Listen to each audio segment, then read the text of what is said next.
Nous sommes en direct avec Yves Lefebvre, secrétaire général unité SGP Police Force Ouvrière. Bonjour, monsieur Bonjour. Lefebvre. Est-ce que vous en savez plus sur cette prise d'otage en cours à Paris ?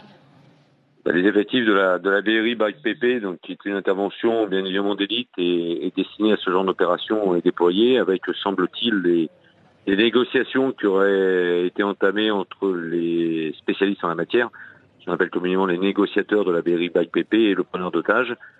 Cette négociation a pour vocation, je dirais, de mettre, essayer tant bien que faire, de placer l'individu en confiance et surtout de bien cerner les motivations de sa prise d'otage.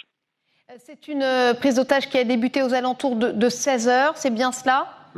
C'est bien ça, tout à fait, avec 3 personnes, semble-t-il, 3 personnes retenues en otage actuellement, dont une femme, semble-t-il également enceinte, et un des otages serait grièvement blessé à la tête, et l'individu serait porteur, semble-t-il, d'une arme blanche et de ce qui semblerait être apparenté aussi à un bidon d'essence, et réclamerait, je crois, d'être mis en contact avec l'ambassadeur, semble-t-il, d'Iran sur Paris.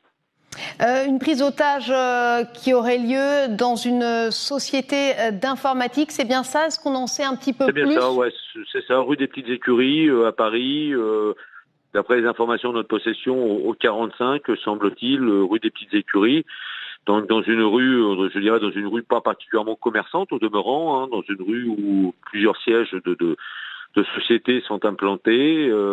Voilà, c'est, je dirais, une rue traditionnelle qui n'est pas une rue à vocation touristique, ni même à vocation particulièrement passante. Et c'est un magasin qui a un caractère particulier à votre connaissance ? Non, pas du tout. Je pense du moins en l'état des informations en ma possession, non, absolument pas. Je dirais que c'est une cible qui ne semble pas avoir une relation particulière avec les aspirations, pour le moment, déterminées comme étant celles du preneur d'otage. Alors, selon différents médias, la piste de droit commun serait pour le moment, en tout cas, il faut être évidemment prudent à ce stade, serait pour le moment privilégiée, c'est-à-dire qu'on écarterait pour l'instant la piste terroriste. Est-ce que ce sont les informations que vous avez également ? Vous savez, je crois qu'en ce moment, il est à l'heure où on se parle, il est complètement hasardeux de se prononcer par une quelconque orientation de piste.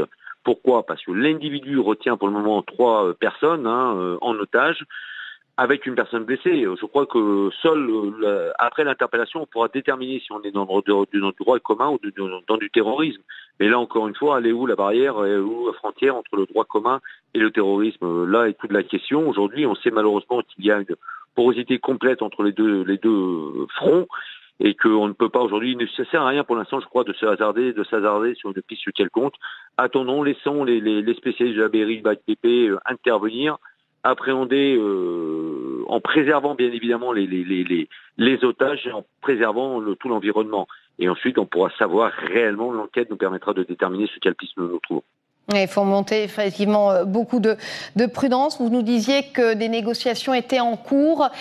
Pouvez-vous nous dire, évidemment pas en l'espèce, puisque vous n'êtes pas à côté forcément, mais dans ces cas-là, qu'est-ce qui se joue ? Qu'est-ce qui se passe ? Comment on négocie avec ce type de preneur d'otages ? Quel est le processus ? Se joue la vie des 3 otages actuellement. Un minimum de 3 otages recensés.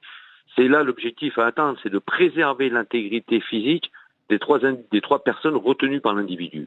Donc pour ce faire, il s'agit de le mettre en confiance, appréhender les risques encourus, appréhender l'état et le degré de dangerosité de l'individu pour pouvoir ensuite procéder à une interpellation en préservant l'objectif à atteindre par mes collègues. Et bien évidemment, ils le savent mieux que moi. Je me répète, ce sont d'immenses spécialistes. C'est effectivement de préserver l'intégrité physique des personnes retenues en otage par l'individu. Alors, vous êtes de la police, ce sont vos confrères de la BRI qui sont en train d'intervenir pour les personnes qui ignorent peut-être ce qu'est la BRI. Pouvez-vous nous rappeler un petit peu ce qu'est cette brigade d'intervention spécialisée ? C'est une brigade d'intervention spécialisée qui est à l'identique du RAID ou du GIGN. C'est une unité purement dédiée à ça, avec mes collègues sont particulièrement aguerris à ce genre d'opération. N'oublions jamais que ce sont eux les intervenants sur le Bataclan. Ils ont démontré à maintes et maintes reprises leur professionnalisme, leur abnégation. Ce sont des d'immenses professionnels qui sont formés pour ça, qui s'entraînent quotidiennement à ça et qui savent appréhender parfaitement ce genre de situation. Là, on a vraiment l'élite de la police nationale qui est appréciée sur un même seuil d'élite que le RAID et le GIGN chez mes collègues gendarmes. Quel est le but outre évidemment le fait de préserver bien évidemment la vie des otages, quel est le but poursuivi par cette brigade d'intervention? C'est finalement d'aller le plus vite possible ou au contraire, cette prise d'otage peut durer, cela dépend des situations? Oui, bien sûr, ne jamais mélanger vitesse et précipitation. C'est appréhender le potentiel risque, la dangerosité potentielle qui est déjà avérée, mais de voir connaître la détermination de l'individu et d'ensuite procéder à son interpellation. On a entendu des témoins nous dire que le quartier avait été bouclé. Le périmètre de sécurité est très grand autour de cette adresse, vous le disiez, rue des Écuries, des Petites Écuries à Paris.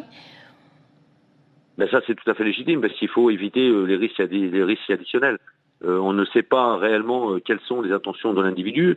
On ne sait pas avec quoi de quoi il est équipé, de quoi il est porteur. Donc, bien évidemment, il faut, je dirais, réduire tout ce qui est risque environnemental par rapport à ça, et bien évidemment, encore avec un seul objectif, préserver le maximum l'intégrité physique de nos concitoyens. Dernière question, l'individu dit être muni, évidemment des informations à prendre toujours avec une grande prudence, d'une arme de poing et d'une bombe. Quelle est la procédure dans ces cas-là? On imagine que c'est une procédure particulière qu'applique la BRI? Oui, bien sûr, c'est une procédure toute particulière. Ils vont travailler en complète association, et comme ils le font d'ailleurs au quotidien, parce qu'il faut savoir que la BRI travaille en complet partenariat avec les démineurs du laboratoire central de la préfecture de police.